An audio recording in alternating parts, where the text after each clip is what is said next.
Pues Flor nos va a hablar de una cosa súper importante. Bueno, no la he presentado, pero ella ya la conocemos por LinkedIn. Es instructora en felicidad por el profesor de Harvard, que tendría que pronunciar aquí, doctor Tal Ben-Shahar. Y tú corrígeme si lo he Está pronunciado bien o mal. perfecto. Bien. Está bien. Y bueno, y aparte de ser instructora, para mí, yo la conozco a ella, es una bellísima persona. Ya he tenido algunas entrevistas con ella previa antes. Me ha encantado su forma de transmitir, sus conocimientos, y creo que nos puede ayudar muchísimo porque el sector, ya sabemos que la mayoría de nosotros prácticamente llevamos un año sin trabajar, aplicando a puestos de trabajo, pero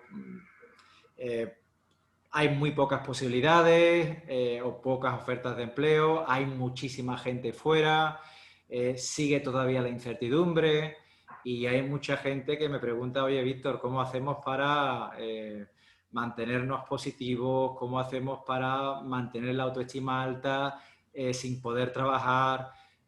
Incluso ya habéis preguntado sobre temas de resiliencia y un montón de cosas más, ¿no? Entonces, Flor sé que tiene algo preparado.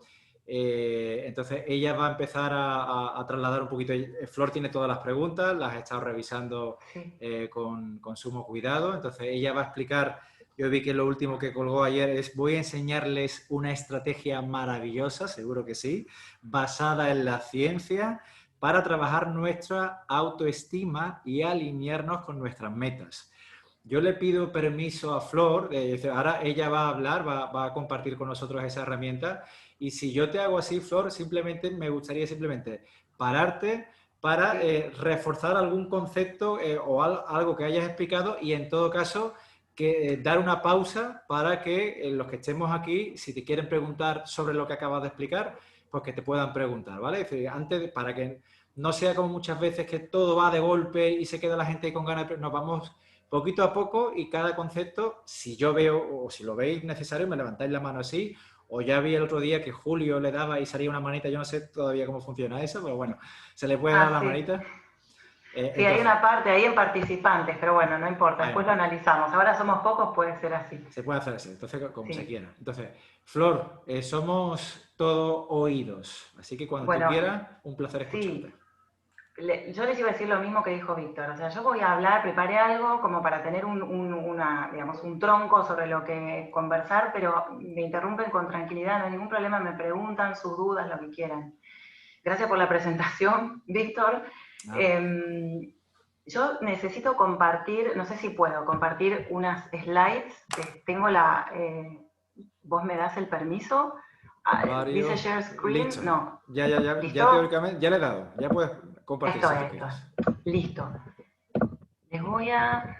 Esperen, que lo voy a poner en presentación. Mi máquina es un poco lenta. Ahí va. ¿Ustedes ven bien la diapositiva? Sí. Bueno.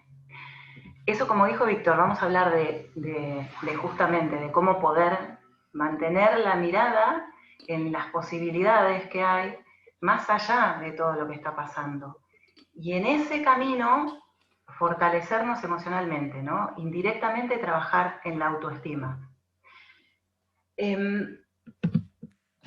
Yo acá tengo las preguntas que ustedes hicieron, que son estas. Las slides que preparé las van a ir respondiendo, por ahí no específicamente, pero cuando yo note que estoy ahí, les voy a decir las preguntas. No sé, Víctor, si querés que las lea o más o menos explico, pero son todas relacionadas con cómo fortalecer la autoestima, cómo poner la mirada en lo positivo, cómo ser más resilientes. ¿Qué diferencia hay entre lo que es el positivismo tóxico y la mirada positiva? Si conocemos los mecanismos del cerebro que hacen que uno tenga determinadas inclinaciones. Estas son las preguntas y yo las voy a ir respondiendo, ustedes se van a dar cuenta, igual al final o durante volvemos sobre ellas sin inconveniente. Okay. Bueno, a ver, básicamente nosotros ahora lo que estamos viviendo es una crisis adentro de otra. Tenemos la pandemia por un lado, que es una crisis tremenda, y adentro tenemos la crisis que vivimos personalmente, que es la del desempleo, ¿no? Y es un desafío, porque es un desafío, por un lado es económico, pero por otro lado, y esto es importante, es un desafío psicológico, ¿no?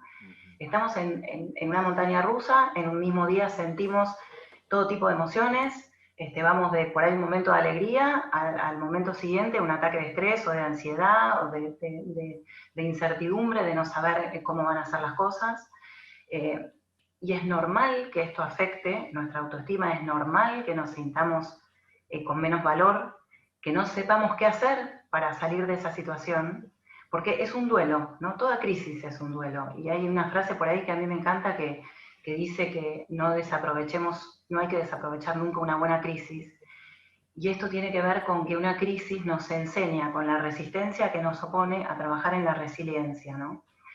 Si uno ve que eso es posible y uno cree que es posible superar esa situación, lo logra. Si uno cree que no es posible, es la profecía autocumplida, no lo consigue. Y esto tiene que ver con cómo funciona nuestro cerebro. Tiene que ver con el sesgo negativo que tiene el cerebro. De un duelo uno puede salir fortalecido, o en un duelo uno puede quedar años o toda la vida, y eso es una depresión. La depresión nosotros la definimos como tristeza sin esperanza. Cuando uno tiene esperanza, es como una luz al final del túnel. Cuando uno no tiene esperanza, no ve la forma de influir en lo que está sucediendo y cree que no puede salir. Cree que eso es todo lo que hay. Y esa visión es una interpretación sesgada de la realidad, porque siempre hay una posibilidad. El tema es cómo la vemos a la posibilidad, qué es lo que tenemos que hacer. El cerebro esto es un dato importante, el cerebro está preparado para ver lo negativo por sobre todas las cosas, y esto tiene que ver con la evolución. Antes era adaptativo, cuando vivíamos en las cavernas, si no veíamos el peligro, nos comía un mamut. Hoy no es necesario estar tomados constantemente por la amígdala, que es la alarma que está escaneando todo el tiempo los peligros del ambiente. Porque no hay tantos peligros en realidad. Lo que nosotros miramos como una amenaza y un peligro en realidad no lo es algo que está sucediendo, es un evento. Nuestra interpretación de ese evento lo convierte en una amenaza. Hay que aprender a sacar al cerebro de eso hacia lo positivo. ¿Por qué? Porque lo positivo nos va a elevar por sobre lo negativo, nos va a blindar contra lo negativo y nos va a permitir cambiar la mirada. Entonces, eso es lo que yo quiero enseñarles hoy. ¿Cómo hacemos eso? ¿No? Porque suena fácil, pero ¿cómo lo hacemos? Hay una metodología que es la que elegí, que está directamente relacionada con la autoestima y con nuestra mirada de la realidad y que tiene que ver con la esperanza. La esperanza en el campo de la psicología positiva y las ciencias de la felicidad tiene una teoría de décadas de estudio, ¿no? Ahora la vamos a ver. Pero antes de pasar a eso, yo les quería definir rápidamente qué es la autoestima. La autoestima, pues la autoestima es la mirada que nosotros tenemos sobre nosotros, no es lo que los demás ven de nosotros. La autoestima, en realidad, es, como decía Nathaniel Branden. Nathaniel Branden era un psicólogo y uno de los mayores investigadores en el campo de la autoestima.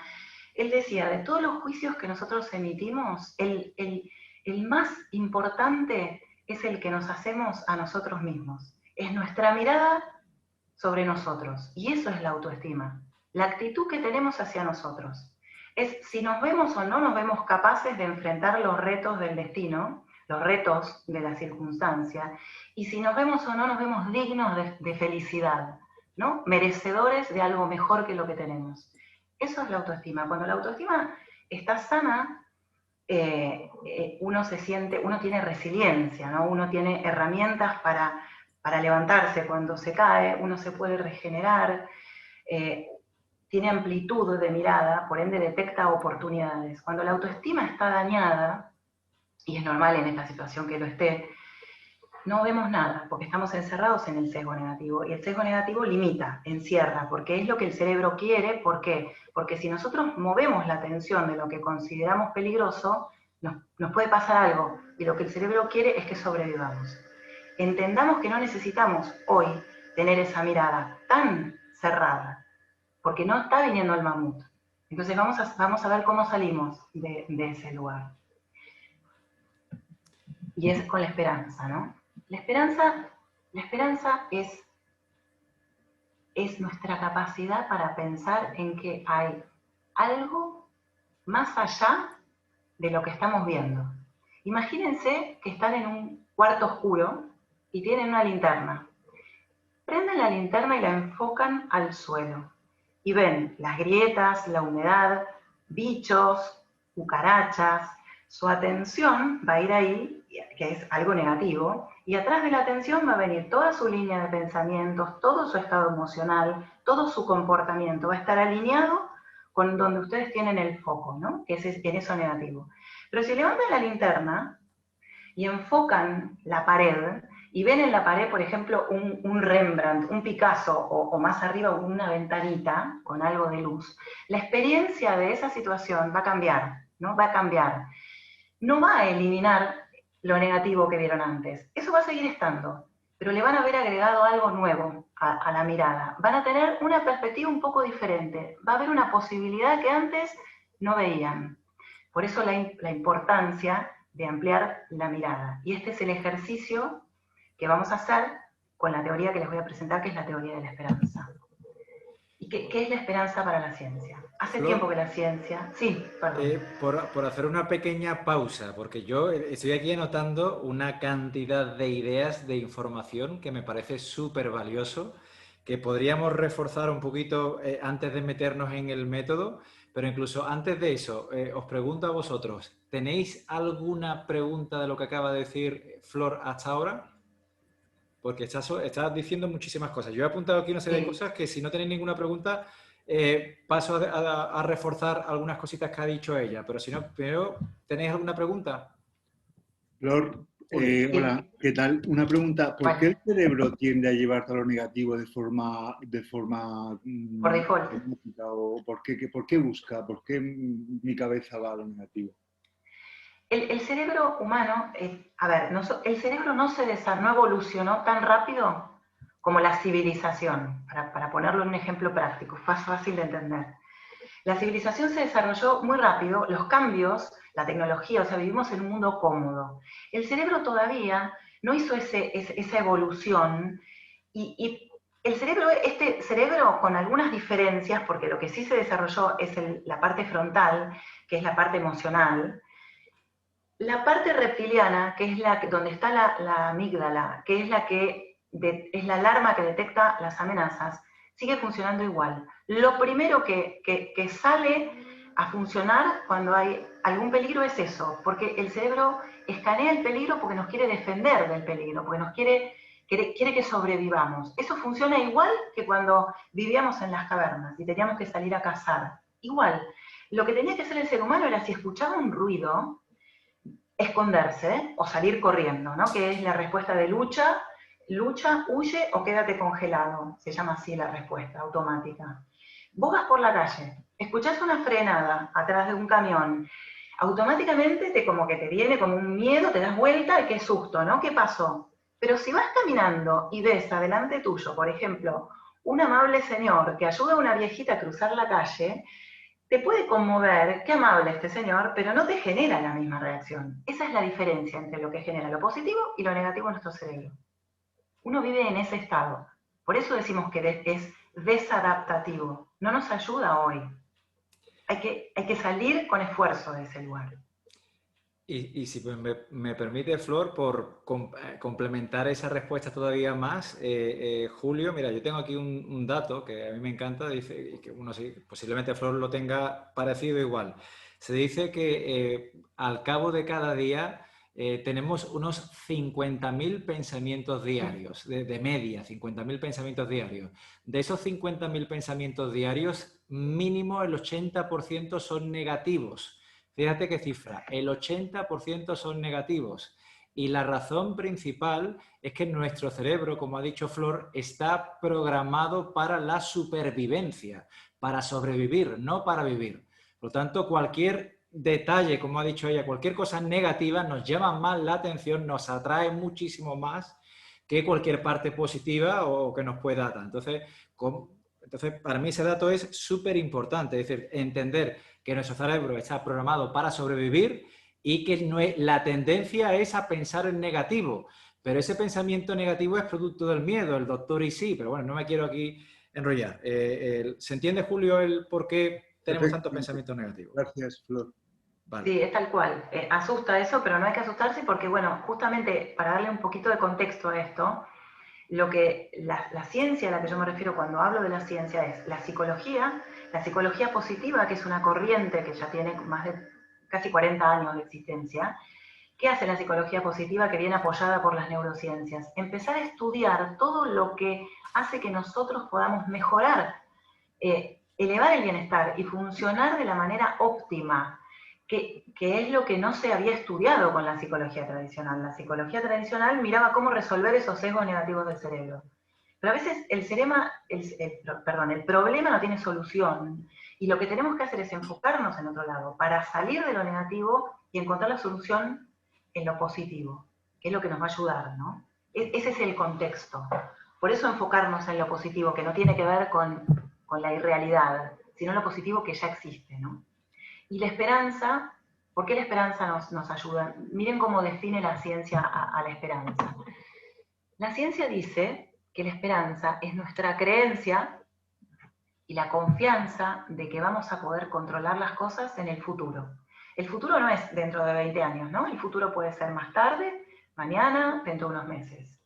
Que no es lo mismo que el optimismo y tampoco es lo mismo que la fe. El optimismo es una visión positiva sobre el futuro, es creer que las cosas van a estar bien más adelante. Y la fe es poner el control en algo superior, que no somos nosotros, que va a resolver las cosas por nosotros. Son complementarios por ahí a la esperanza. No está mal ser una persona optimista y tener fe, pero la esperanza es un poco más práctica en este sentido. Nos da control. Perdemos esperanza cuando sentimos que no podemos influir en el resultado, ¿no? Por ejemplo, ahora, si estamos mal, estamos en ese bucle negativo y descendente que nos hace sentir que no valemos porque no encontramos lo que estamos buscando, entonces no tenemos valor, entonces esto es todo lo que hay, entonces no puedo salir de acá. Si nosotros insertamos una pequeña duda en eso, la duda de que podría haber algo mejor, estamos teniendo esperanza. Y miren qué interesante, este es el momento más propicio para la esperanza, la crisis. La esperanza es la única emoción positiva que se activa con lo negativo. A la esperanza la activa el entorno negativo y la incertidumbre. Si no, no necesitamos esperanza. La esperanza la necesitamos cuando está todo mal. Entonces, nos vamos a agarrar en una situación como esta de la esperanza para salir adelante. La esperanza es lo que yo les dije, nos enseña a reconocer que hay otra cosa posible, como cuando estamos en ese cuarto con la atención puesta en los bichos del piso sin mirar a la pared. Vamos a hacer un ejercicio para que ustedes vean de qué estoy hablando cuando les digo cambiar la perspectiva. Miren esta imagen. Sigan mi... Uy, se me fue la imagen, perdón. Sigan el cursor mío, que está... Miren acá. ¿Ustedes qué es lo que ven? Acá. La cabeza de un conejo, ¿no? Conejo. Un conejo. El ojo, las orejas, la nariz, es un conejo. Si nosotros movemos un poco la mirada y miramos acá, ¿ven otra cosa acá? Un pato, ¿no? Un pato. Es un pato, acá está el ojo, acá está el pico. ¿Qué hicimos nosotros? Simplemente cambiar la perspectiva, ¿no? La información que ingresó a nuestro cerebro es la misma, la imagen es esta. Nosotros somos los que estamos mirando las cosas un poco diferente. Esta es la idea, ¿no? Miren esta otra imagen. Yo les pregunto, ¿qué ven? Hay una sola respuesta posible. ¿Qué ven? Un vaso de agua. Vaso medio lleno. O medio vacío. Bueno, pero no, no puede ser ninguna de esas dos, porque hay una sola. Un vaso lleno por la mitad. No, el vaso está lleno. La mitad con aire y la mitad con agua, ¿no? Entonces, ¿qué es otro nivel de interpretación de lo que estamos mirando? Es entrenar, esto es un entrenamiento, porque no es que uno se levanta y ve las oportunidades y las posibilidades. Hay que entrenarse en esto, pero no es entrenarse mirando solamente, es entrenarse haciendo un montón de trabajos en nosotros mismos, que ahora vamos a ver. Lo que queremos conseguir es esto, miren. Queremos conseguir esto. Ustedes ven esta imagen y ¿qué ven? Esto se ve fácil. Un perfil. Un perfil. ¿Y? Un frontal a medias. y una imagen de frente, lo ven al mismo tiempo. Claro. ¿No? Ven, al mismo tiempo parece que la cara está de frente y también parece que está de perfil. Esto es lo que nosotros necesitamos conseguir. Estamos mirando algo muy negativo. Estamos en ese cuarto oscuro donde están los bichos en el piso. No vamos a negar que eso es cierto. Pero hay otras posibilidades que por ahí no estamos mirando. Tenemos que aprender a ampliar la mirada. ¿Y qué es lo que nos permite ampliar la mirada? Lo único que nos permite ampliar la mirada es hacer un trabajo sistemático, rutinario, de todos los días en lo positivo, que son emociones positivas, que son ejercicios específicos, por ejemplo, ejercicios de gratitud, de apreciación, ahora los vamos a ver, y esa ejercitación de a poco va ampliando nuestra mirada. La meditación es algo que nos ayuda, el ejercicio físico es algo que nos ayuda, ¿no? Todo lo que nos fortalece mentalmente. Fíjense, ahora voy a ir directamente al método de la esperanza aprendida. Y se llama esperanza aprendida, que esto lo definió Dan Tomasulo, que escribió un libro sobre la esperanza aprendida. Él hizo un metaanálisis de estudios que ya estaban hechos y estudios que él hizo durante muchos años sobre personas con alta esperanza. Y descubrió que hay una relación entre la alta esperanza y la capacidad de sobreponerse a la adversidad. Y detectó ciertas cosas que hacen esas personas, y las definió en 6 pasos o 6 decisiones que toman las personas con alta esperanza, que son las cosas que yo quiero que ustedes hagan, que las cosas que ustedes tienen que incorporar a su vida. No es nada complicado, y es un camino, por supuesto, pero que si ustedes empiezan de a poco y gradualmente a practicar, van a notar un cambio. Acá hay dos columnas. Una son las decisiones de las personas con alta esperanza, y otra está relacionada, quiero mover, ahí está. Flor, ¿me permites una pequeña pausa? Sí. Sí. Mire, simplemente antes de meternos con eso, si lo he entendido bien, Flor, tú has dicho, al final has explicado antes la autoestima como el concepto que cada uno tiene de sí mismo, o lo que cada uno cree que uno es, o cómo uno está, ¿no? Porque al final estamos diciendo, oye, es que en este contexto o entorno de incertidumbre, de crisis, cada uno está tendiendo a creer que vale menos de lo que valía antes. Y esa creencia esa creencia es consecuencia de nuestra forma de mirarnos a nosotros mismos, o de mirar la realidad, de cómo estamos interpretando la realidad.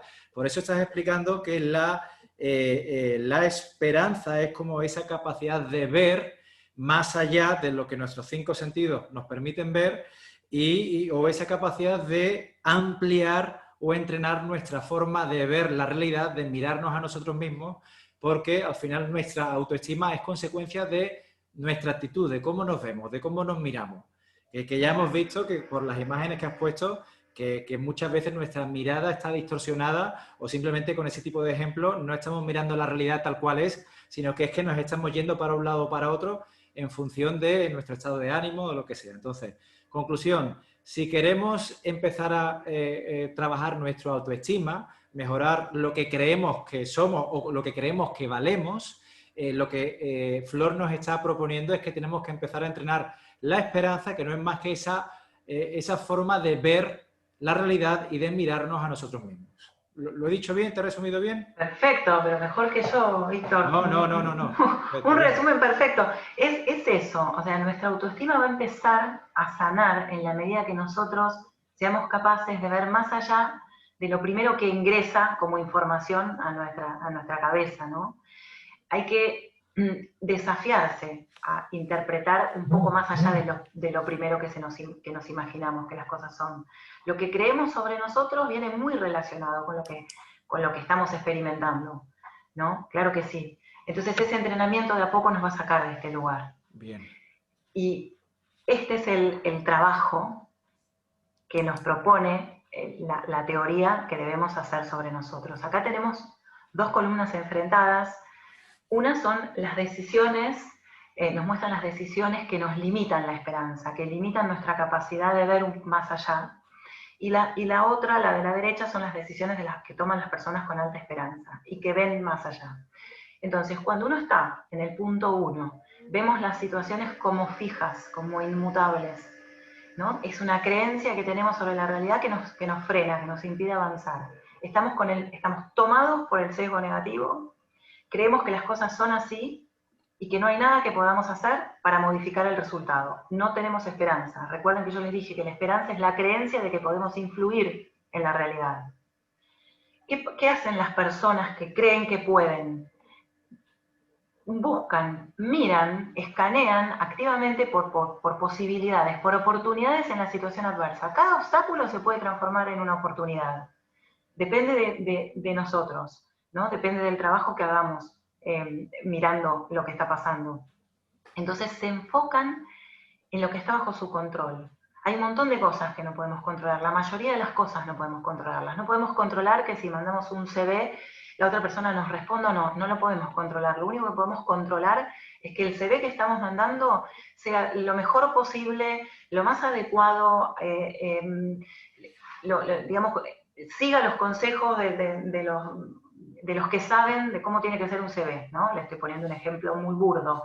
Pero eso es lo que podemos controlar. Ahora, por supuesto que hay mucho más que podemos controlar, ¿no? Y es nuestro bienestar. ¿Y por qué es importante controlar el bienestar? Porque es lo que amplía la mirada. Si nosotros queremos mirar cosas diferentes, tenemos que empezar a trabajar en lo positivo. Si no, no vamos a abrir la cabeza. Entonces, 2, las personas que no tienen esperanza siguen enfocadas en lo negativo, no salen de ahí y terminan estableciendo hábitos negativos, ¿no? Todo está mal, todo va mal, me tiro en la cama, no me levanto, todo es hacia abajo. Cuando estamos del otro lado, ¿qué hacen las personas con esperanzas? Y esto es clave, esto la psicología positiva lo definió como uno de los indicadores más importantes de bienestar. Notan lo bueno, son agradecidos, buscan constantemente los beneficios y las bendiciones en sus vidas. Ser agradecido, si yo les digo a ustedes, porque esto es algo que es casi una pregunta retórica, ¿ustedes quieren ser agradecidos o quieren darlo todo por sentado en sus vidas? ¿Qué me van a responder? Claramente, sí, yo quiero ser una persona agradecida, no quiero dar por sentado que tengo salud, que tengo un techo, que como, ¿no? No quiero darlo por sentado. Pero si no hacemos el ejercicio de agradecer y de recordar, esas cosas no las damos por sentado, porque nos toma el piloto automático, porque en la vida hay una carrera, hay un montón de cosas que tenemos que hacer y no hay tiempo. Entonces, es importante crear el hábito del agradecimiento. Flor, sí. Para ir, se me ocurre que creo que puede ser muy útil si a cada puntito le vamos poniendo ejemplos. Se me ocurre de nuestro sector, de cómo estamos. Por ejemplo, tú has dicho en el 1, aquellas personas se fijan en aquello que está fuera de nuestro control. Y es como si nosotros, profesionales del sector turístico, nos fijamos en hay que ver que es que no salen puestos de trabajo, hay que ver que es que mira la pandemia sigue, hay que ver que no sé qué, ¿no? Mientras que los que se mantienen positivos, en vez de centrarse en aquello que está fuera de su control, se centran en lo que está dentro de su control. Pues dicen, mira, voy a tirar de contactos en este hotel, o voy a tirar de... Es decir, se centran en cosas que dependen exclusivamente de ellos y ya les permite actuar. Focalizarse en lo negativo es aquellos que se ponen todo el día pensando hay que ver que es que no tengo trabajo, que no estoy haciendo nada, mientras que lo que se fijan en lo positivo, mira, tengo salud, tengo la oportunidad de igual montarme por mi cuenta, no lo sé, es decir, creo que podemos dar un ejemplo reales de cómo está pensando una persona, si os parece, ¿eh? Marina, Cristina, ustedes ir diciendo cositas, porque lo importante es que nos sintamos identificados de cómo estoy pensando ahora, cómo estoy viendo la realidad, dónde me estoy focalizando, que el primer punto es dónde estoy poniendo el foco, dónde estoy poniendo mi energía, para saber cuál es el cambio que tengo que hacer, hacia dónde tengo que poner el foco, hacia dónde tengo que centrar mis pensamientos, mi energía, por ahí. Sí, yo al final igual tengo al final unas prácticas para pasarles, para que se ejerciten en estas cosas, pero está bueno ir viendo los ejemplos. Hay en el punto número 1, cuando yo les digo ver posibilidades, cuando les dije que era un entrenamiento, el tratar de ver otra cosa en lo que sucede, es algo que lleva tiempo. No es que uno tiene revelación, un día se levanta y tiene una epifanía, puede suceder, pero por lo general no pasan así las cosas. Sucede con la práctica de todos los días hacer determinados ejercicios. La meditación para mí es algo que ayuda muchísimo, porque ¿qué hace la meditación? Nos enseña a observar nuestros pensamientos, nos enseña con el tiempo a detectar esos momentos en que estamos entrando en ese bucle negativo o que estamos reaccionando de una manera conocida que ya no queremos en nuestra vida. La meditación, al sacarnos, al ponernos como observadores, no sé si ustedes experimentaron alguna vez la meditación, pero la meditación no es poner la mente en blanco. La meditación es sentarse con el foco de la atención en algo, por ejemplo, la respiración, un sonido puede ser, o una sensación, y tratar de mantener la atención en eso. ¿Qué pasa? Automáticamente van a aparecer los pensamientos. O me olvidé de esto, o qué incómoda, o tengo que llamar, y uno se va en el diálogo mental y se pierde de lo que estaba haciendo, que era enfocarse, por ejemplo, en la respiración. ¿Cuál es el ejercicio? El ejercicio es cuando notamos que la mente se fue a través de un diálogo, volvemos con el foco a la respiración. Ese es el ejercicio. Notar y traer amablemente a la atención a donde estaba antes. ¿Por qué? Porque en la vida, cuando uno está en las actividades diarias, esto es muy útil porque nos damos cuenta de cuando nos estamos yendo, cuando no estamos atendiendo, cuando no estamos mirando. Empieza a suceder con la práctica. Después uno puede llevar la práctica de lo que es la meditación formal a una actividad y decidir que va a lavar los platos con absoluta atención, sin pensar en otra cosa más que en lavar el plato. A los 5 segundos vamos a estar pensando en otra cosa, no importa, no ese es el problema. El tema es volver a la atención de lavar el plato. La meditación, de la misma manera que el ejercicio físico, son dos actividades que directamente influyen en nuestra fortaleza mental y en la apertura de perspectiva. Porque el ejercicio físico que hace es activa el sistema parasimpático, activa la generación de dopamina, de serotonina, que son las hormonas del bienestar, que nos tranquilizan. El sistema parasimpático es el que viene a actuar cuando estamos estresados, es el que trata de tranquilizarnos. Entonces nos regula el sueño, regula el apetito, ¿no? Y también la capacidad de ver. Yo les recomiendo, lo digo siempre, hay que hacer ejercicio. Si no pueden, no sé, caminar, saltar a la soga, andar en bicicleta, lo que quieran, pero se tienen que mover. El movimiento activa, la meditación también, los ejercicios de escritura. Si ustedes se encuentran en una situación medio que tomados por algo, con una ansiedad muy grande, escriban lo que sienten, escriban. La escritura le da coherencia a lo que uno en la cabeza rumia, y lo vuelve loco. Cuando te pones a escribir, empezás a darte cuenta de que encontrás explicaciones a las cosas. Ese es un ejercicio también que yo siempre recomiendo, el escribir sobre la situación que estamos atravesando. Hacerlo varias veces por ahí, 3 días seguidos durante 15 minutos. El último día, la ansiedad baja, ¿no? Por ahí los primeros 2 días no notamos mucha diferencia. El último día empezamos a tener más claridad y menor ansiedad. Eso para el punto número 1. Después, en notar lo bueno. Miren un ejercicio de gratitud. Si yo les digo ahora a ustedes que escriban todas las cosas que hicieron ayer, desde que se levantaron hasta que se acostaron, van a empezar. Me levanté, desayuné, mandé este currículum, mandé este mail, hablé con tal, ordené, comí, ¿no? Porque este ejercicio lo he hecho varias veces. Cuando le digo a las personas, bueno, ahora, de esa lista, marquen las cosas por las que se sienten agradecidos. La mayoría de la gente no tiene nada en su lista para apreciar, porque son acciones automáticas. Entonces, ¿qué hacen? Empiezan a agregar y se acuerdan, ay, si yo ayer hablé con mi amigo que hace un montón que no hablaba y la verdad que fue un rato agradable. Ayer, no sé, salí a pasear y fue un momento de gratitud, estuve en el sol y recuerdan lo que ya estaba ahí. Ese ejercicio es un ejercicio que nosotros llamamos de cosechar lo bueno que ya estaba ahí. Es como tomar la fruta más baja del árbol, ¿no? Es fácil.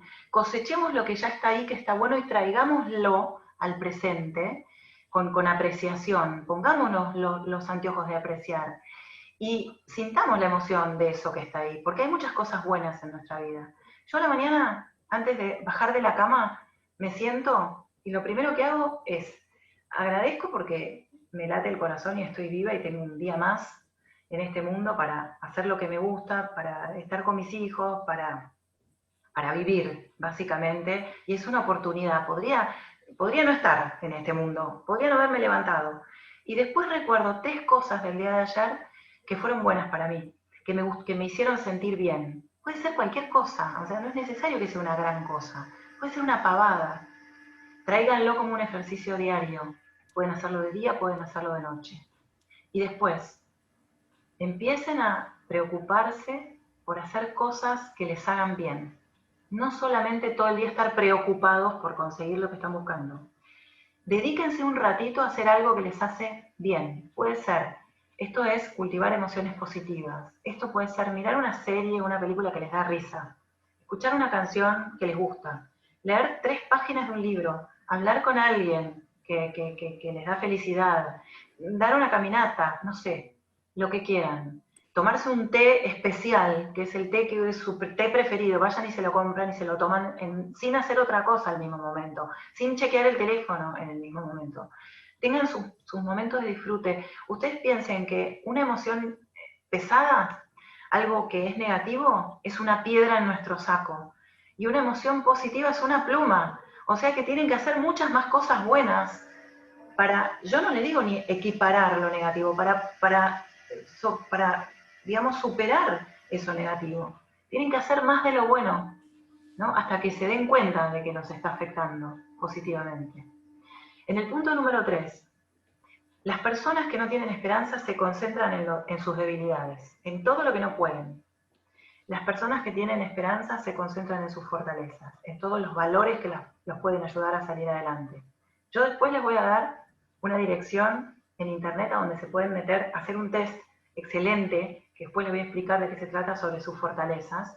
Son fortalezas de carácter, no son talentos como yo les digo, pintar, no. Fortalezas de carácter son valores, no sé, amor por el aprendizaje, perseverancia, valentía, son 24. Cuando uno aprende a detectar cuáles son sus fortalezas de carácter y se apoya en ellas, tiene mucha mayor capacidad para conseguir lo que se propone. ¿Por qué? Porque como bien dijo Peter Drucker, que fue uno de los grandes pensadores del management, es muchísimo, pero muchísimo más difícil. De hecho, no se consigue pasar de una debilidad a un desempeño mediocre que de una fortaleza a la excelencia. La fortaleza es lo único que nos va a llevar a la estratosfera. Si yo creo que voy a transformar una debilidad en una fortaleza, estoy equivocada. Hay que trabajar en las debilidades y las debilidades se interponen en nuestras fortalezas. Por ejemplo, si yo soy un arquero de fútbol, ustedes dicen portero, un portero, y soy excelente y talentosísimo atajando, pero soy muy lento corriendo, ¿qué tengo que hacer? Eso es una debilidad. Mejorar mi velocidad, pero yo no voy a llevar a mi velocidad a la velocidad de un delantero, no la necesito, yo lo único que necesito es moverme en el área, ¿no? Para que no me pasen por arriba. Entonces, en ese sentido es lo que yo digo en el que digo que hay que trabajar cuando una debilidad se interpone en una fortaleza, nada más que para que no se interponga. No lleven una debilidad, o sea, no se enfoquen ahora en ver, bueno, ¿qué otra cosa puedo hacer para conseguir lo que quiero? No se enfoquen en sus debilidades, enfóquense en lo que pueden hacer bien.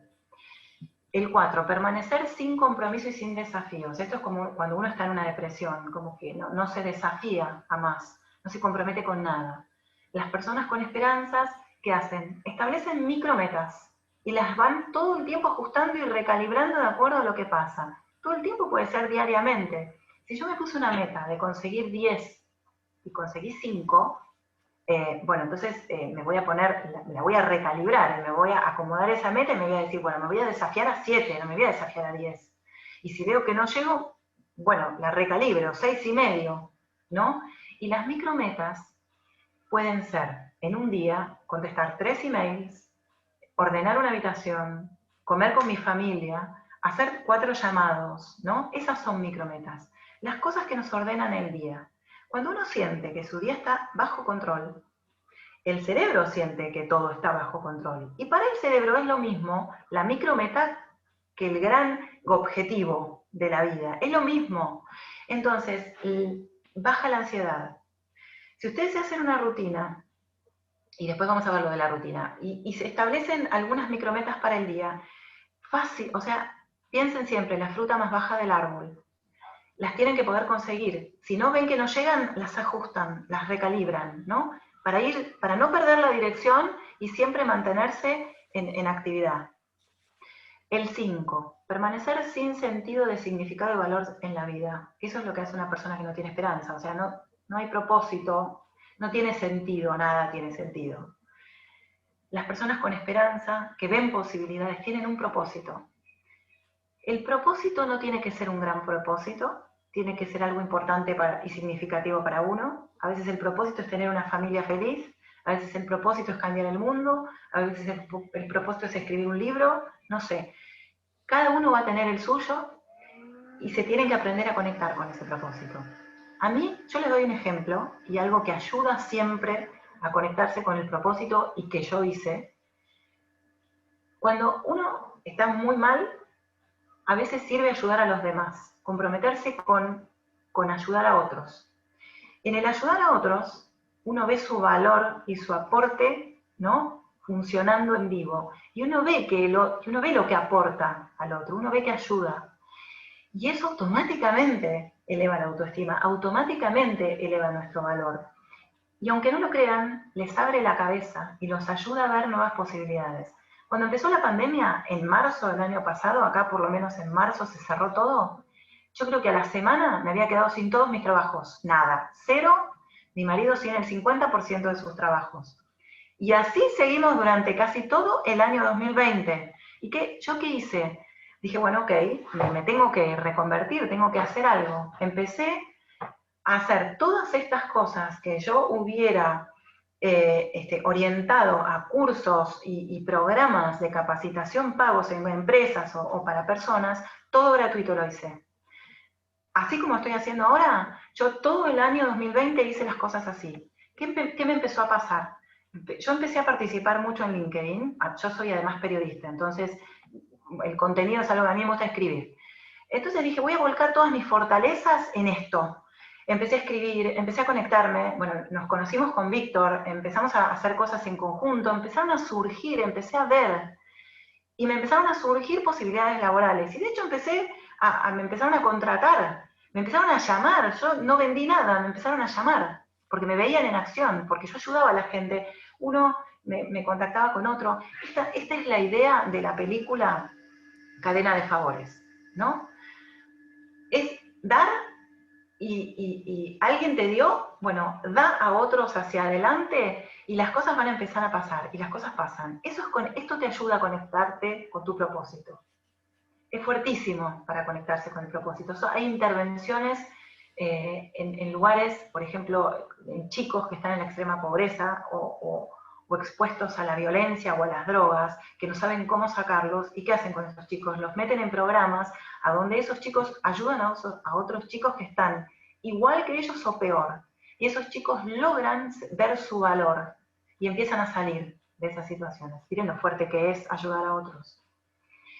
Y el número 6, permanecer aislado, ¿no?, desconectado y sirviendo solo a intereses personales, mirándonos nuestro propio ombligo, tampoco ayuda.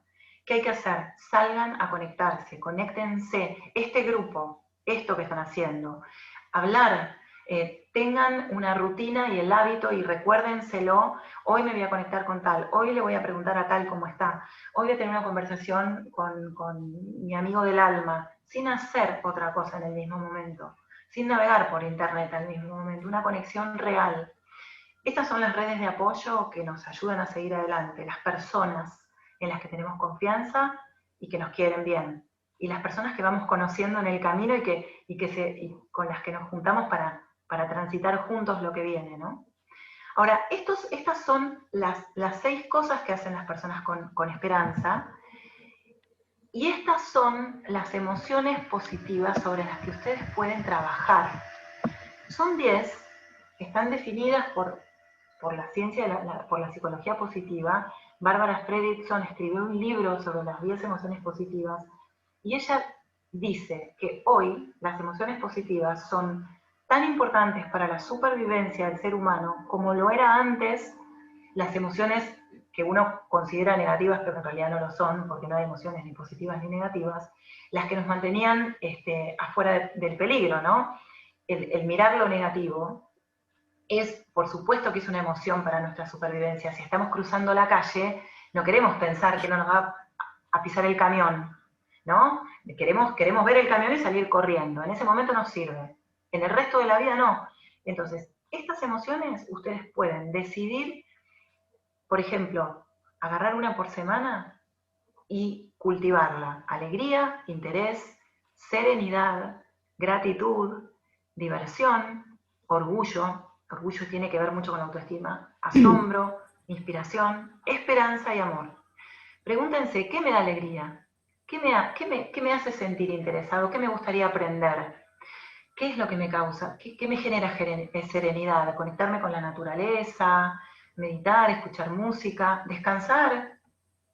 Pregúntense, respóndanselo por escrito y háganse una rutina a donde cada día o cada semana ustedes sepan que van a cultivar una de estas emociones. No se abrumen con todo. Hagan una cosa por vez, no es necesario hacer más. De hecho, es contraproducente llenarse de cosas para hacer. Y esta es la dirección, y ahora les muestro las fortalezas. Esta es la dirección a donde ustedes se deben meter. Yo les voy a compartir esta presentación. Y seguir es un test que dura 15 minutos. Son preguntas que tienen que tratar de responder con sinceridad, y cuando termine el test les van a devolver un análisis de sus fortalezas, que son estas. Las fortalezas están, esto es un estudio científico.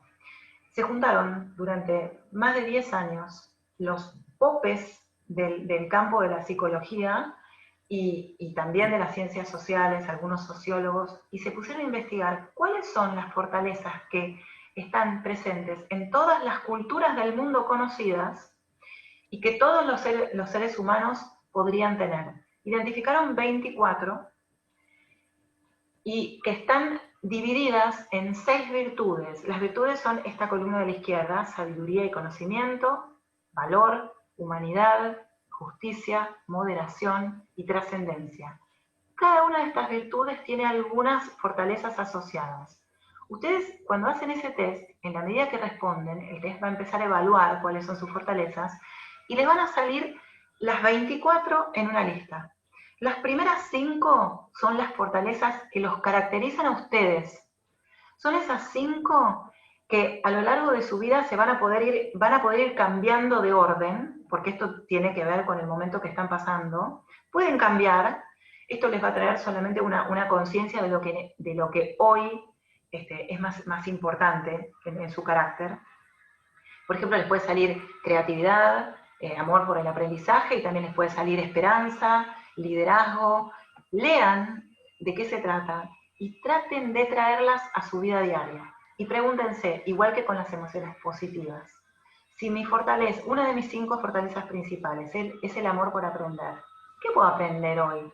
Mírense una conferencia, lean algo de su interés, pónganse un programa de mejora relacionado y lleven esas fortalezas a su vida, lleven esas fortalezas a las entrevistas, lleven esas fortalezas a los diálogos con las personas. Esa es su receta del éxito. Trabajen en eso, que eso es lo que los va a hacer sentir con mayor valor, ¿no? Y acá también les dejo, bueno, esto es lo de las fortalezas que les dije recién, es tal cual lo que les dije recién. Pregúntense cada día cómo pueden hacer un poquito más de eso que les gusta y de eso que ustedes tienen como fortaleza. Y acá, esto es como un ejemplo de rutina que se podrían armar sobre la base de la teoría de la esperanza que les presenté. ¿Cómo puedo darle sentido a mi día hoy? Y piensen en una rutina. Me levanto, agradezco, pónganse en algún momento del día ese ejercicio de gratitud. Yo durante muchos años lo tuve en mi alarma del celular y me sonaba a las 7:30, hoy me sale automáticamente, ¿no? Pero una alarma que decía gracias. Entonces yo me dedicaba nada, 30 segundos a conectarme con las cosas que me habían pasado en ese día y que quería agradecer. Después se hace un hábito. Entonces, ¿qué micrometas tengo para hoy? Ármense sus micrometas del día. ¿Cómo voy a cultivar mis relaciones hoy? ¿A quién voy a llamar? ¿A quién le voy a mandar un mensajito? No sé, ¿con quién voy a conectarme por LinkedIn? ¿Qué cosas puedo apreciar en mi vida hoy? ¿Qué me pasó de bueno? Esto tiene que ver con la gratitud. ¿Qué me sucedió? ¿A quién puedo demostrarle yo gratitud por algo que sucedió en el pasado? Otro ejercicio muy fuerte es escribirle una nota de gratitud a alguien. Agradecerle por algo, ¿no? Fíjense a quiénes le pueden agradecer. Es muy fuerte también cuando la persona lo recibe. Mándenlo o léanlo. Después, elijan un momento del día que van a saborear y apreciar y en el que van a estar presentes. No se pueden decir, bueno, voy a ir a tomar un helado con alguien a las 7 de la tarde y lo voy a apreciar, no voy a mirar el teléfono. Pónganlo en su agenda. Recomendaciones, aparte, duerman 8 horas, que es lo que necesita todo adulto, 8 horas, porque en el sueño el cerebro se regenera, se recompone y le da sentido a las experiencias del día. Hace una selección, selecciona lo que aprendió y descarta lo que cree que no le sirve. Eso lo hace en el sueño REM y no REM, sueño REM y no REM, que es así toda la noche. Si ustedes le interrumpen eso, están interrumpiendo un proceso muy valioso para el bienestar. Hagan ejercicio por lo menos 3 veces por semana, por lo menos, aunque sea caminar. Traten de comer bien, con el ejercicio eso viene solo. Intenten meditar, es algo de lo que no se van a arrepentir si logran crear el hábito en algún momento. Puede ser que en este momento tengan mucha ansiedad y no lo consigan, no se castiguen por eso, vuelvan a probar más adelante, aprendan cosas nuevas. La curiosidad nos mantiene vivos. Cuando uno deja de tener curiosidad es como que se vuelve viejo de repente. Así que bueno, perdón, hablé muchísimo y rápido porque no quería que se extienda, pero este es el final de la presentación y disponible para lo que quieran. Muchas gracias, Flor. A ver, gracias. Antes de dar paso a las preguntas, que me imagino que tendréis preguntas y me gustaría que habláramos de cosas concretas, yo he hecho una especie de resumen y me gustaría que tú me corrigieras, Flor, ¿vale? Un poquito resumen de toda tu presentación. Empezamos que al final la autoestima baja consiste en creer que uno vale poco. Y que uno vale poco, pues porque dice, pues no estoy trabajando, mira qué incertidumbre hay todavía, qué tal, ¿no? Entonces, pero ese es, al final estamos diciendo que es el creer. La palabra clave aquí es el creer, que esa creencia es una interpretación subjetiva de la realidad. Entonces tú estás diciendo, al final, esa interpretación o esa creencia que tenemos sobre nosotros depende de cómo nos estamos mirando a nosotros, de cómo estamos mirando la crisis, de cómo estamos mirando todo y de cómo, yo añadiría ahí no solamente de cómo estamos mirando, sino también de qué nos estamos alimentando. Si estamos nada más que viendo noticias de mirar de tal, pues toda esa información basura negativa nos genera todavía un estado de ánimo más bajo, ¿no? Entonces, la clave que tú nos estás proponiendo o que yo he sacado aquí para, en vez de dejarnos llevar por el piloto automático, en vez de dejarnos llevar por todas estas noticias negativas y caer en la tentación de evaluarnos negativamente, tú nos has propuesto, la palabra clave sería aquí la rutina, o yo lo traduciría también a un estilo de vida, es decir, vamos a crearnos un estilo de vida que nos ayude a contrarrestar el efecto del piloto automático. Y ese estilo de vida se basa en rutinas, en crear rutinas, de las que yo destaco, las que a mí me han encantado, bueno, muchísimas. Por ejemplo, la primera, empezar cada día marcándote como pequeños objetivos de, oye, yo quiero que empezar el día bien, pues me voy a marcar pequeños objetivos o metas de, si yo quiero que este día sea un gran día, ¿qué me gustaría a mí conseguir hoy? Y me hago un listado con los objetivos que yo me quiera plantear, que tú ya vas diciendo que es importante ir recalibrando, que es una cosa que es muy importante que tú me enseñaste, que es, oye, cada uno, que esto es gestión del tiempo, cada uno se marca una serie de tareas a diario, luego vienen las interrupciones, ay, coño, que me llaman de no sé qué, que viene tal. Por eso, cuando suceden las interrupciones del día a día, hay que pararse y recalibrar, es decir, ajustar los objetivos que uno quiere hacer. Entonces, esas son las metas diarias. Pero por otro lado, una cosa muy importante que ella ha dicho es el propósito, que el propósito es como, para mí, es como marcarse un objetivo, pero no de diario, sino un objetivo a medio y largo plazo. ¿Yo hacia dónde voy? ¿Qué sentido le quiero dar a mi vida? Es como si uno no tiene... Para mí eso es como convertirse en el director general de su vida. Una cosa que yo hablé con Flor en una entrevista, era como que las personas, hay muchas personas que caen en estar complaciendo continuamente a los demás. Quiero complacer a mi madre, a mi padre, a mi pareja, a mis hijos, a mi jefe, a tal, y a quien no se complace nunca es a sí mismo. Nos podemos llevar todo el día complaciendo a todo el mundo menos a nosotros mismos. Y eso es como termina uno el día y dice, coño, no he parado de hacer, de trabajar o de hacer cosas, pero no he hecho nada de lo que yo quería realmente hacer. Entonces, sí, esto puedo agregar justo eso. Es como ponerse cuando uno sube al avión y te dicen, ponete vos primero la máscara de oxígeno para después poder ponérsela al otro, ¿no? Es súper importante en una situación así que uno primero se atienda a sí mismo. Es imposible atender a nadie si no nos estamos atendiendo, ¿no? Tenernos más compasión, no castigarnos todo el tiempo y atender nuestras necesidades.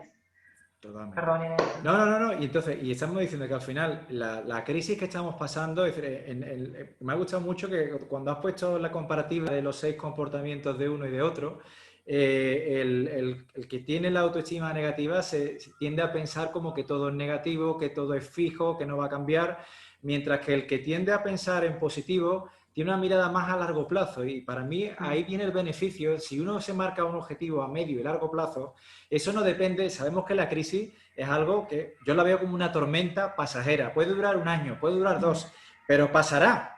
Sabemos que eso va a tener fin. Y tener tu foco, tu mente, tu energía en algo a medio y largo plazo. Oye, yo de aquí a 5 años es que quiero conseguir esto, esta es mi meta. Y entonces, pues claro, esto me va a afectar ahora, puede retrasarlo, pero mi meta, lo que a mí me hace ilusión sigue siendo eso. Y de ahí no quiero perder el foco. Por eso es tan importante tener, fijarse esa visión, ese propósito, esa misión de vida que te permita a ti dirigir tu propia vida.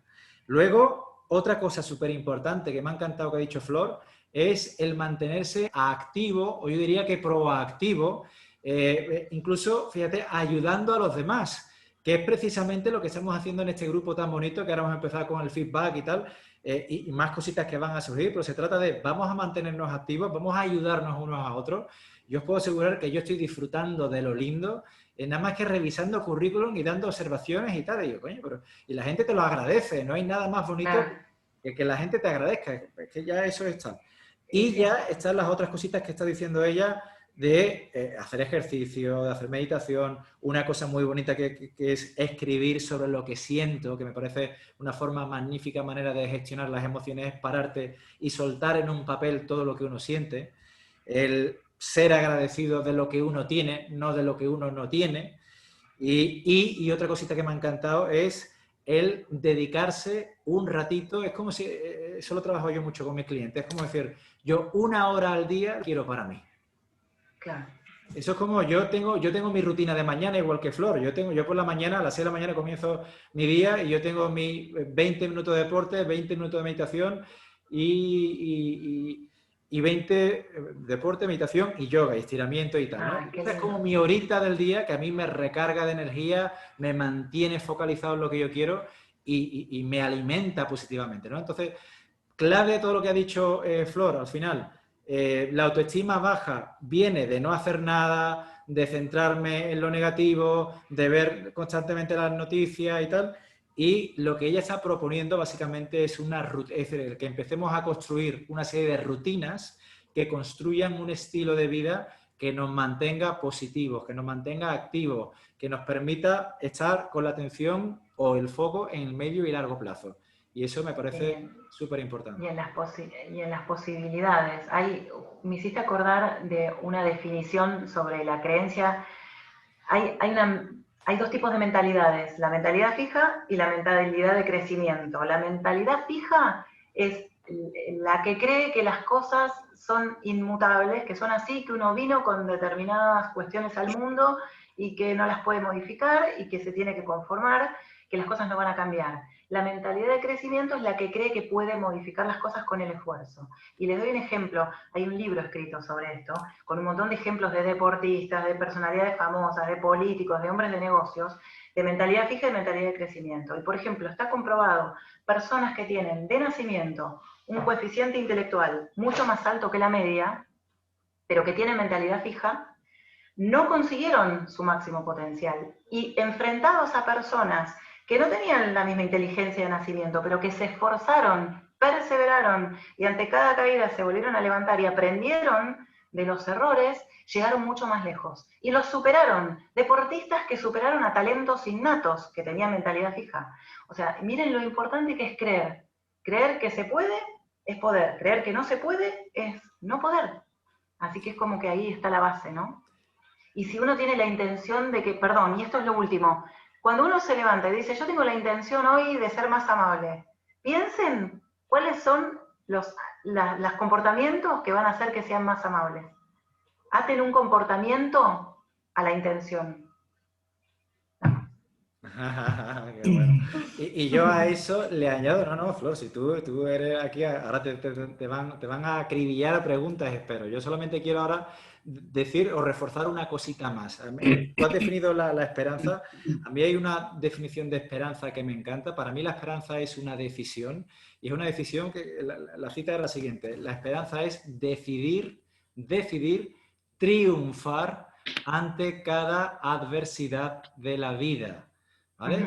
Y una cosa que yo aprendí hace poquito, que vi en un vídeo, porque antes Flor mencionó el tema de la dificultad y fijaros, cuando una persona, cualquiera de vosotros, quiere ponerse fuerte físicamente, va al gimnasio y hace gimnasia, ¿no? La gimnasia, ¿qué es? Si lo analizamos desde un punto de vista, la gimnasia es darle dificultad al cuerpo para sacarlo de la parte, de decir, si yo no hago nada, mi musculatura se acomoda a lo que yo lo tengo. Si yo quiero fortalecer esa musculatura, tengo que darle dificultad para que el músculo tenga que crecer y adaptarse.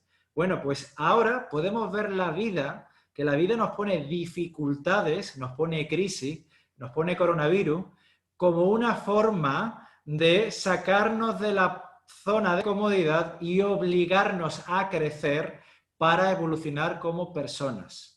Y esta forma de mirar la realidad para mí no es más que una actitud de esperanza. Y fijaros qué bonito que al final tú dices, bueno, pues como al final cada gran desgracia en la vida se puede convertir en un gran maestro que te ayude a aprender, a crecer y tal.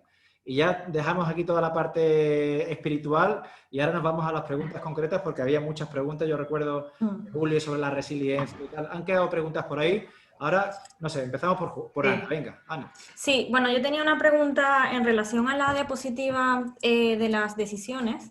Sí. Que, bueno, me imagino que a mucha gente le pasa.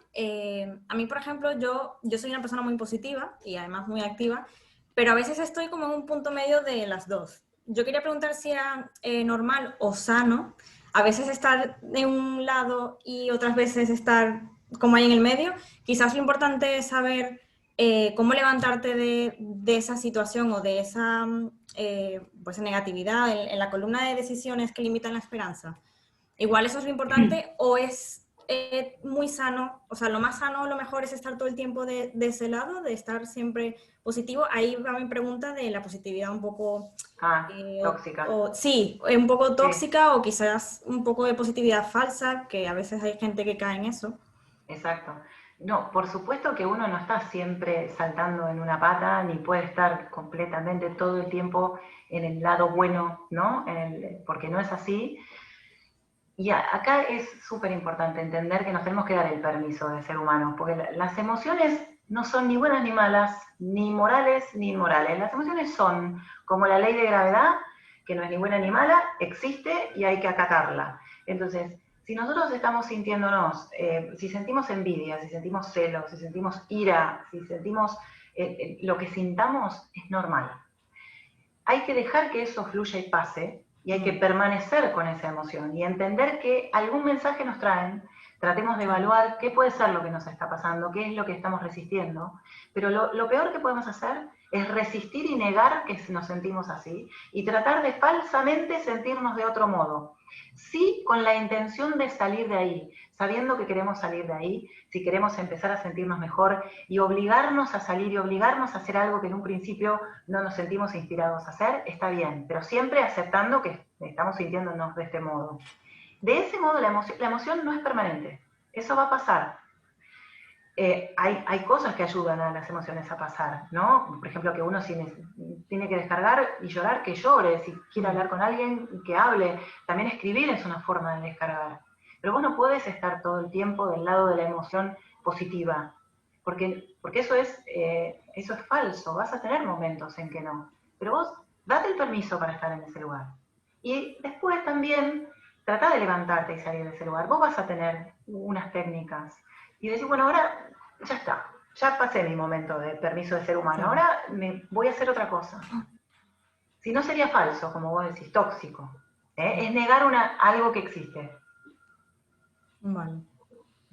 Es decir, que el ser humano estamos continuamente, sobre todo cuando estamos en piloto automático, posiblemente estemos más tiempo en lo malo que en lo bueno, sin darnos cuenta, posiblemente. Sí. Pero lo importante es darse cuenta, y cuando uno se da cuenta de que está en la parte negativa, decir, oye, bueno, yo voy a irme para otro lado, pero sin caer en el error que ha dicho ella de, uy, voy a negar que estoy mal, voy a fingir que estoy bien, porque eso no es una gestión emocional. Al final, oye, me siento mal, bueno, pues no pasa nada, voy a escribir lo que siento, voy a analizar lo que siento y voy y tal, y luego trato de irme al otro lado. Pero esa es la gestión continua y constante que necesitamos. Claro. Es normal estar en los dos sitios. Evidentemente, para nuestra salud y nuestra autoestima, cuanto más consigamos estar en el lado positivo, mejor para nosotros. Eso por descontado. ¿Más preguntas, Ana? No, de momento no. Marina. Hola, Flor. Hola. Yo quería preguntarte, bueno, tengo dos puntos diferentes. Uno, cómo involucrar a tu entorno, aunque también entiendo la parte que dices, primero sánate, primero conócete, primero estar a gusto contigo mismo, pero después cómo involucras para compartir, ¿no?, esta enseñanza o estas técnicas que a todos nos van a ayudar, porque al final convives con un entorno, ¿no?, que no puede tener a lo mejor la misma inteligencia emocional o el mismo control de las emociones que tú, pero que sabes que lo puedes ayudar. Y la segunda sería tema profesional, en el tema de la empresa. Si hay alguna técnica básica, por decirlo de alguna manera, para empezar a trabajar algo así en tu equipo. Sí, sí. El tema del entorno es siempre, es un desafío, porque depende del lugar en el que estén las personas de tu entorno. Si uno se vuelve así como un entusiasta exagerado, ¿no?, de esto y trata de convencer como si fuera un cartel político a la gente de hacer algo, lo único que logra, ¿viste?, es como expulsar, ¿no? Entonces, sí, a mí me parece que la mejor manera de convocar es haciendo uno las cosas y con el ejemplo de la transformación propia de a poco, ir mostrando, ¿no?, ese cambio que inspira a los demás. A veces lo que los otros necesitan es que escuchemos lo que tienen para decirnos, sin opinar y sin darles una receta.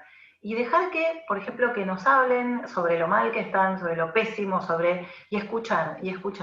Y nada más. Y después, de a poco, con el ejemplo nuestro y con algunas sugerencias muy sutiles, que se acerquen, por ejemplo, si a vos te pasa que vos ves a alguien muy ansioso, lo peor que le puedes decir es, tenés que tranquilizarte, tranquilízate. No, es odioso que te digan eso, y de hecho no sirve. ¿Por qué? Porque las emociones, vos imagínate que las emociones son opuestas y primas, ¿no? Entonces hay emociones primas, las emociones primas son las que vibran en la misma energía emocional.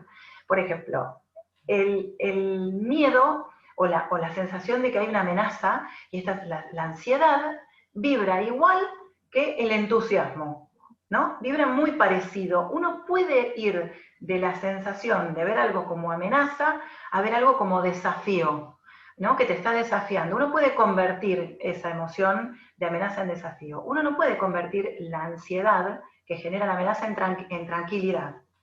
Tenés que ir escalonadamente. Entonces, tenés que llevar a esa persona de ese miedo, de esa ansiedad, a la visión de que hay un desafío que tiene que atender. De ahí, por ahí podés empezar a bajar a algo, no te digo a la serenidad, pero quizás a la paciencia, y de a poco llevarlo a un estado de serenidad. Es un trabajo también, pero lo más fuerte es el ejemplo propio de la transformación de uno. Eso para el entorno, ¿no? Y para lo organizacional, yo te diría que esto es lo mismo. Lo que pasa es que requiere una adaptación por ahí al trabajo en equipo. Lo de las prácticas de gratitud, que en una empresa se pueden transformar en prácticas de reconocimiento del valor de los demás, que se pueden dar entre pares, que se pueden dar de líderes a subordinados y de subordinados a líderes, son muy fuertes, porque eso construye seguridad y quita la ansiedad, ¿no? Todo esto se puede trasladar tranquilamente a las organizaciones y hay programas de felicidad organizacional que toman esto en cuenta.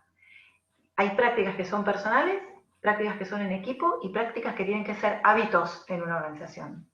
Que para cada proceso tiene que haber un hábito definido relacionado con una mirada positiva de la situación, ¿no?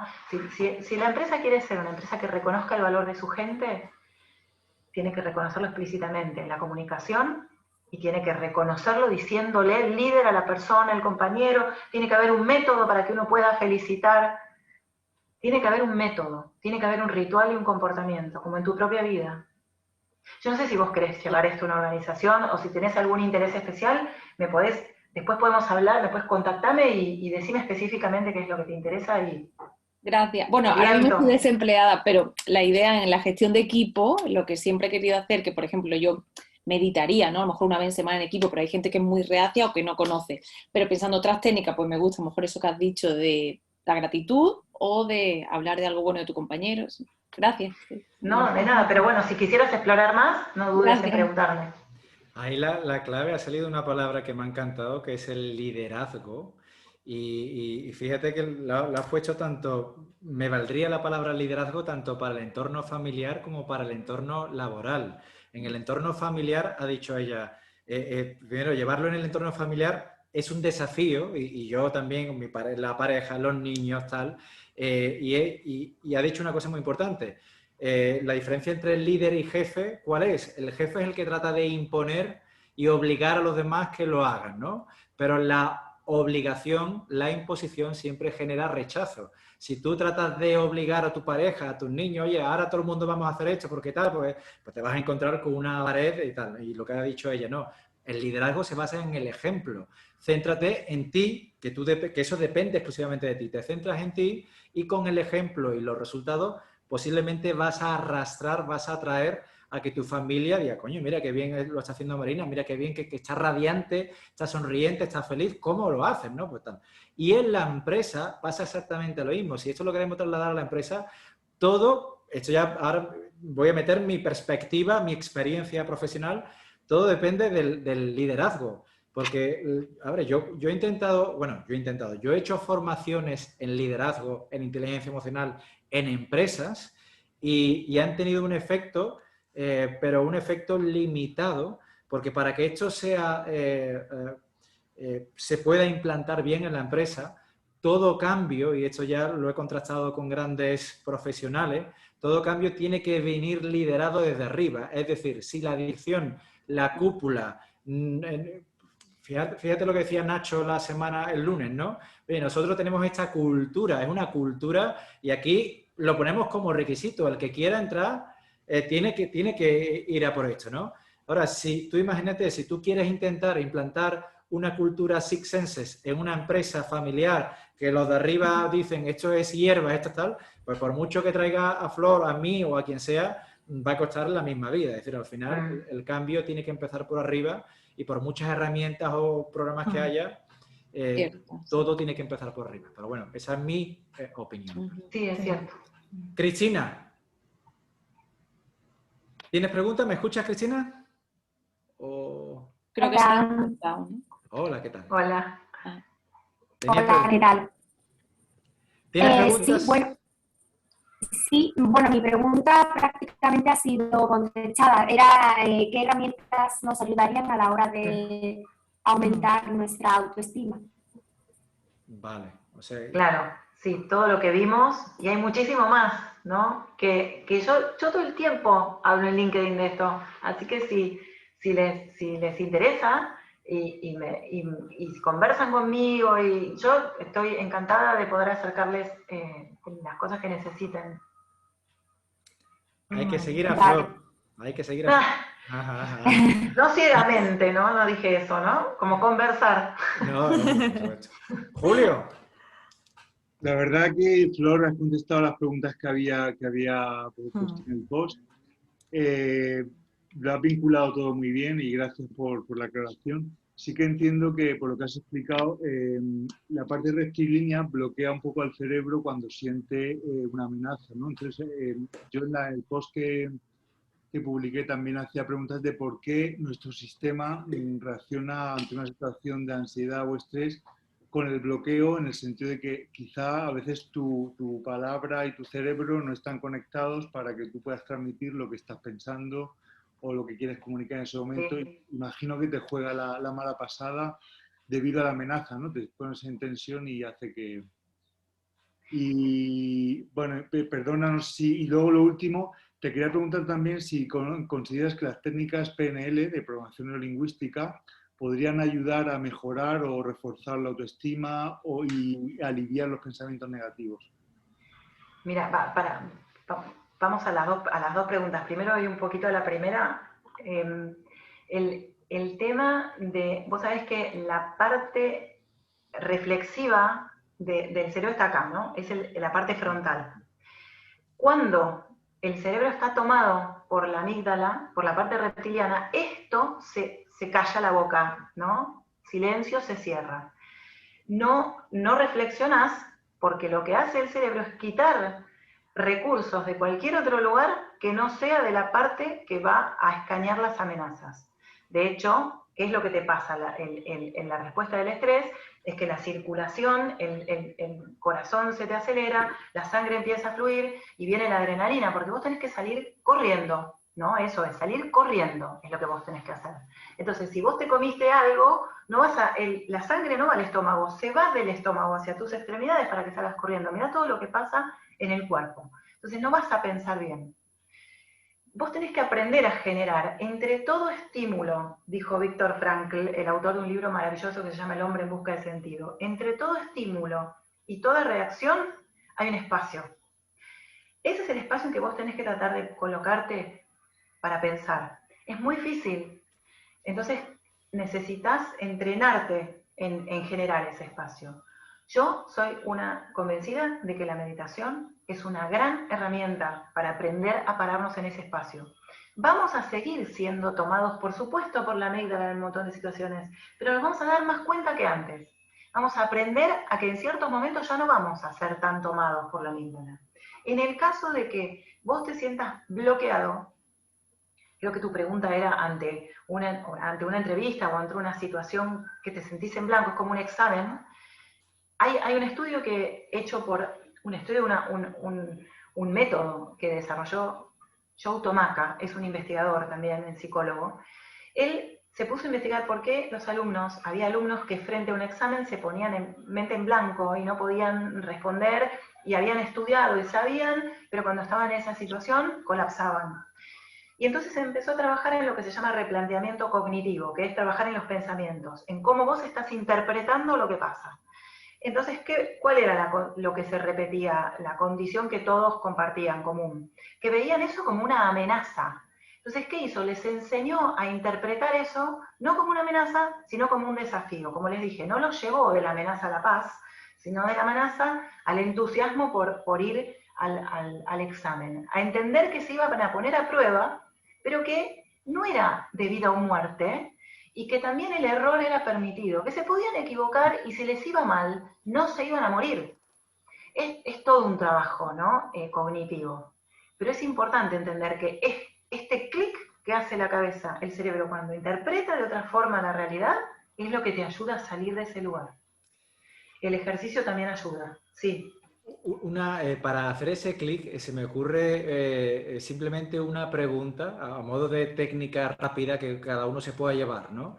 Tú fíjate que cuando uno se bloquea está percibiendo esa entrevista como una amenaza, como un peligro, Y el pensamiento que tiene es el pensamiento que yo le llamo el doctor Easy del miedo, que es, ¿y si me sale mal? ¿Y si la cago? ¿Y si no sé qué? ¿No? Y esa pregunta es la que te genera una duda, pero una duda negativa, ¿no? Lo que ella le está planteando es un cambio de chip de verlo, en vez de una amenaza, como si fuese, a mí la palabra es un reto, que las palabras reto se ha puesto hoy en día de moda, ¿no? Entonces tú dices, coño, me noto el miedo, me noto que estoy bloqueado, si te escuchas posiblemente y si la cago, y si no sé qué, pues dices, espérate, ¿y si esto fuese un reto? ¿Y si fuese una oportunidad para conseguir el trabajo de mi vida? ¿Y si no sé qué? Es decir, cojo el y si, pero lo reformulo con aspectos positivos y eso directamente coge mi atención de la parte negativa y lo lleva a la positiva y digo, coño, pues espérate, ¿y si fuese algo positivo? ¿Y si no sé qué? Y ya directamente ese pensamiento contrario al otro ya te estimula, te genera una emoción distinta. Y es como simplemente hacerte una pregunta, transformar una pregunta de ¿y si fuese algo malo? No, bueno, ¿y si fuese algo bueno? ¿Y si fuese un reto? ¿Y si fuese una oportunidad? Y ya directamente te permite cambiar el chip. O sea que eso me gusta. Flor, que había una segunda pregunta. Había una segunda pregunta, pero algo más. Yo soy una persona naturalmente introvertida, o sea, ¿no? Soy una persona tímida. Lo que fui haciendo con el tiempo es aprender comportamientos que me ayudaban a salir de ese lugar. Me los aprendí, los copié de las personas que son extrovertidas y los imité y logré hacerlos también, que al final me lo creí y me convertí de a poco en una persona menos introvertida. Así funciona, ¿eh? ¿Qué hice durante mucho tiempo cuando yo tenía que hablar en público y me agarraba pánico? Y yo trataba de meditar, de tranquilizarme, y juro que no conseguía nada de tranquilidad, ¿no? Llegaba igual de nerviosa que como estaba antes. Y aprendí, que este tip me lo dio una actriz muy famosa acá en Argentina que da cursos sobre oratoria y cómo hablar, que a veces no es el quedarse tranquilo. Me dice, ¿por qué no probás hacer tipo saltar como si estuvieras por entrar en el ring? Moverte, ¿no? Mover la adrenalina y la sangre. Prometo que desde que empecé a hacer eso, me cambia, entro con energía, entro con estimulada. Claro, es como, a ver, me estoy precalentando y entro feliz, entro con... El comportamiento influye también. Cómo nos estamos moviendo tiene influencia sobre lo emocional. Considérenlo como una posibilidad también para cambiar las emociones. Y perdón, la última pregunta tuya, Julio, se me fue. Hablo demasiado. PNL, sí. Yo no soy experta en PNL. Les cuento lo que tiene el PNL. El PNL todavía está en una fase de investigación. No está comprobado por la ciencia que es verdaderamente efectivo. La gente que lo enseña y que lo ha hecho dice que sí, y yo considero que hay un montón de entradas a esto, ¿no? Y que si eso es algo que a ustedes los ayuda a mejorar, vayan a por eso. Yo no lo enseño, primero porque no lo aprendí, y segundo porque yo me baso todo en cosas que están probadas por la ciencia. Y en realidad, todo esto que yo digo, de alguna manera te ayuda de la misma forma. Hay otras metodologías parecidas al PNL dentro de lo que yo hago, que es lo que viene de las terapias cognitivos conductuales, que son replanteamientos de los pensamientos. Pero si el PNL vos lo probaste y te ayuda, seguí por ese camino, sirve. Yo la gente que lo ha hecho me ha dicho que sirve. Por ende, si vos querés probarlo, probalo. Lo que sí te sugiero es que no te abrumes con un montón de técnicas. Quédate con una y seguí ahí. No pruebes otras. Es como navegar por internet e irte por los hiperlinks. Y después ya no sabés ni a dónde ibas. Claro. Con la PNL has tocado un chiste que yo tengo, que la PNL no es un pene de tamaño L. Eso para empezar. La PNL, yo te puedo decir, Julio, yo soy trainer de PNL, yo hice los 3 niveles, yo me he dedicado a la PNL, entonces conozco bien la PNL. Me hice 2 formaciones en Londres con John Grinder, que es uno de los creadores y tal. La PNL no es una ciencia como tal, que es la crítica que tiene, porque al final la crearon 2 personas, un psicólogo y un informático, desarrollaron un montón de herramientas y ellos no se interesaban no dedicaban tiempo, como hace la ciencia, que hace, desarrolla una herramienta y tiene que probarla en multitud de situaciones, ¿no? Para corroborar que eso es cierto.